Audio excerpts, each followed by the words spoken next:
Assalamualaikum warahmatullahi wabarakatuh. Rekan-rekan Aviaman dimanapun Anda berada, kembali dengan saya, Kapten Hanafi Harlim.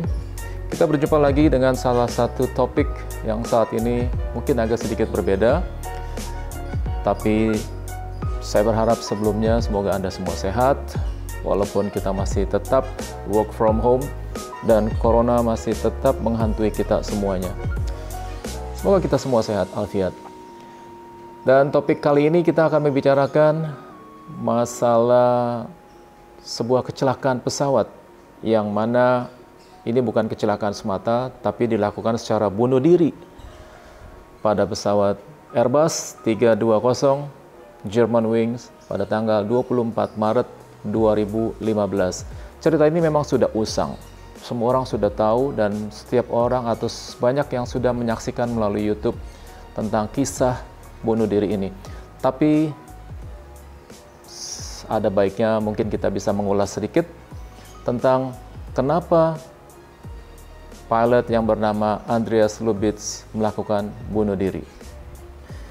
Andreas Lubitz melakukan penerbangan bunuh diri. Andreas Lubitz melakukan penerbangan suicide atau bunuh diri, penerbangan dari Barcelona, Spanyol menuju Düsseldorf, Jerman.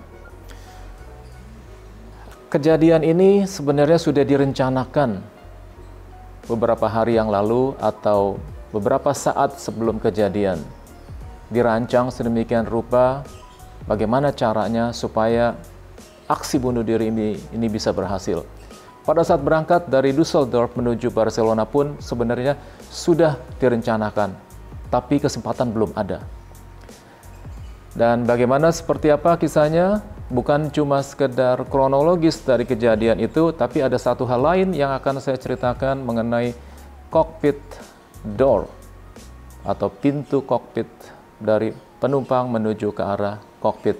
Ini yang kita akan bahas. Namun sebelum kita mulai, seperti biasa, ada sebuah pantun untuk Anda. Jika Anda suka makan nasi, saya lebih suka makan kue lopis. Jika Anda suka dunia aviasi, saksikan video ini sampai habis. Karena akan banyak hal-hal yang Anda akan ketahui yang tadinya belum Anda ketahui. Dan mudah-mudahan ini akan menjadi tambahan wawasan pengetahuan Anda tentang dunia penerbangan, khususnya mengenai Airbus 320 yang diterbangkan oleh Andreas Lubitz. Baik, kita mulai. Penerbangan 9525 dari Barcelona menuju Düsseldorf adalah penerbangan yang dinanti-nantikan oleh Andreas Lubitz.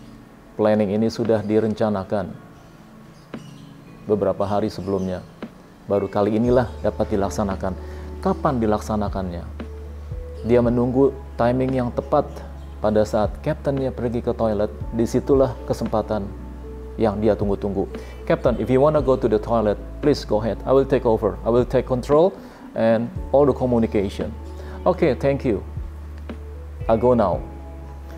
Pada saat dia pergi menuju ke toilet, pintu terbuka, lalu ditutup lagi. Disinilah kesempatannya.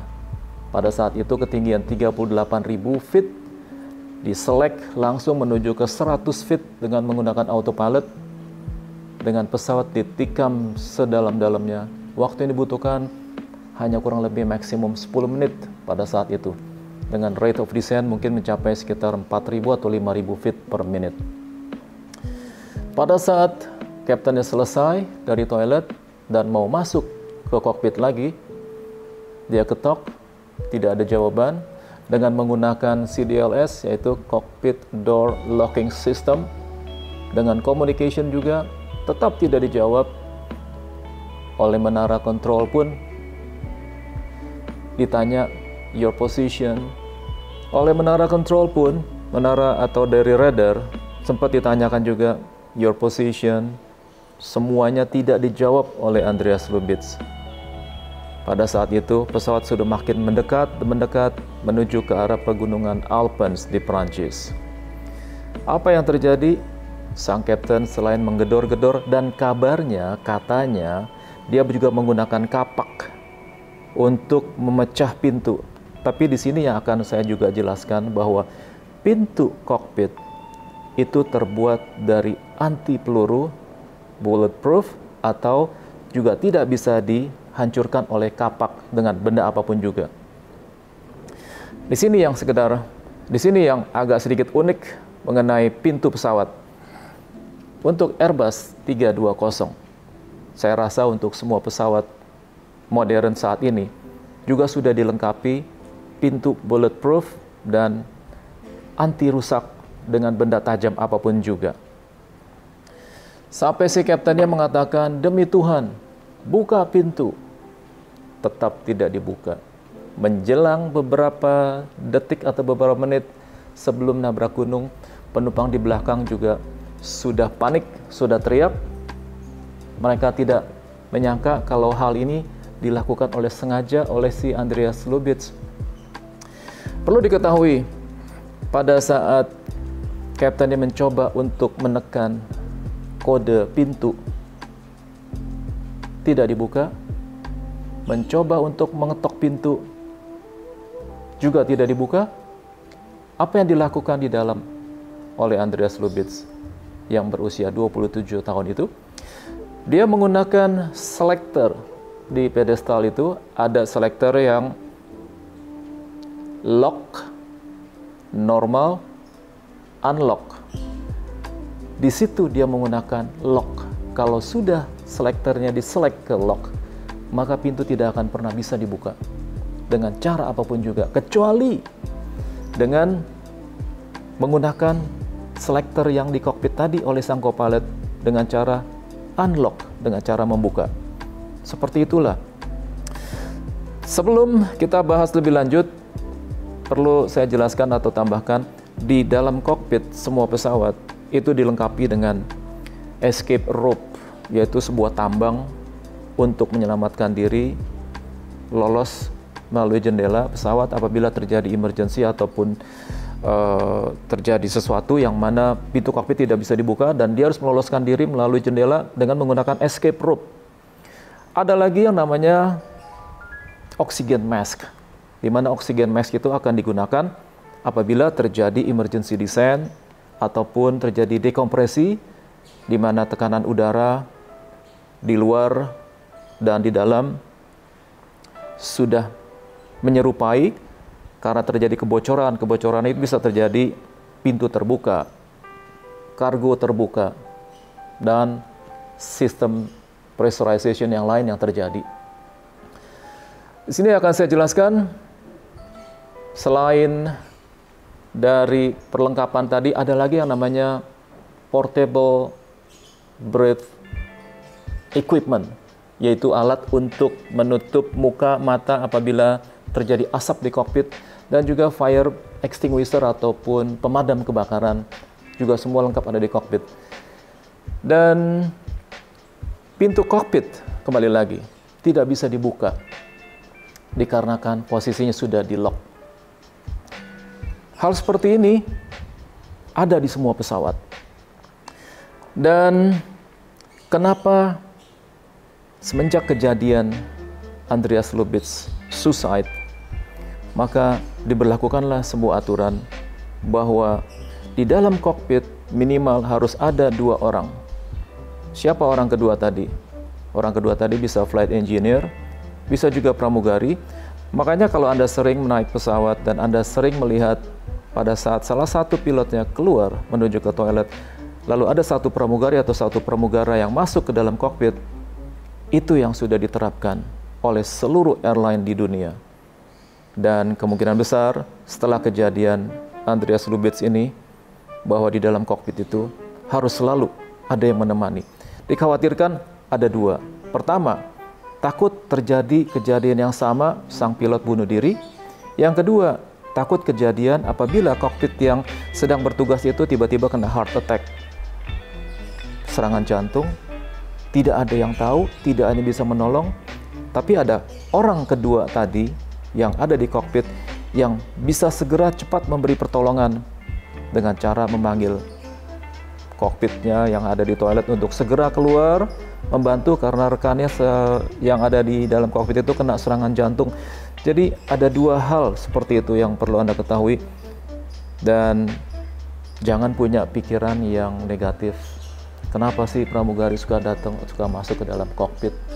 Karena yaitu tadi, selain membantu menemani yang satu kokpitnya, atau juga membantu memberikan servis makanan dan minuman untuk kami di kokpit. Lalu mengenai pintu kokpit yang tidak bisa ditembus oleh peluru, oleh kapak sekalipun. Semenjak kejadian 11 September, pesawat sengaja ditabrak menuju gedung WTC di Amerika. Saat itu pula pintu kokpit sudah dirancang sedemikian rupa. Pertama, tidak bisa ditembus dengan peluru. Yang kedua, tidak bisa dibuka atau dimasuki oleh sembarang orang. Hal seperti itulah yang sudah diantisipasi. Sampai saat ini, semua pesawat seperti itu. Namun sebelumnya, saya akan coba sedikit mengulas tentang ada apa, mengapa tentang Andreas Lubitz. Andreas Lubitz itu mungkin ya mengidap sebuah penyakit yang bernama psychotic depression. Apa itu psychotic depression? Yaitu sebuah penyakit, mungkin penyakit jiwa yang mana seseorang mempunyai psikosis depresi yang sangat berat. Gejala-gejalanya adalah susah tidur, sering mengisolasi diri sendiri, tidak ada gairah, tidak ada motivasi. Yang dulunya mungkin bergairah untuk melakukan sesuatu tiba-tiba hilang begitu saja. Nafsu makan pun bisa bertambah atau hilang begitu saja. Dan yang terakhir, yang paling mengerikan, yaitu kejadian yang dilakukan oleh Andreas Lubitz ini adalah keinginan untuk membunuh diri. Ini yang paling gawat. Dan sebelumnya yang kita ketahui, Andreas Lubitz ini selain mempunyai kelainan jiwa, yang kabarnya juga ada sedikit kelainan di mata. Menurut dokter bahwa Anda sebaiknya jangan menjadi pilot lagi. Dan disitulah dia merasa stres berat, atau kemungkinan juga dengan hubungan sang kekasih yang sedang ribut. Jadi mana yang paling benar di antara semua itu? Yang paling benar adalah psychotic depression tadi. Oke, saya rasa penjelasan ini sudah cukup Anda terima, yaitu tentang Airbus yang mana pintu kokpit tidak bisa dibuka, dan yang kedua karena sang pelaku mempunyai sakit psychotic depression atau mungkin sakit jiwa yang keinginan untuk membunuh dirinya itu jauh lebih besar dibandingkan hal-hal yang lain.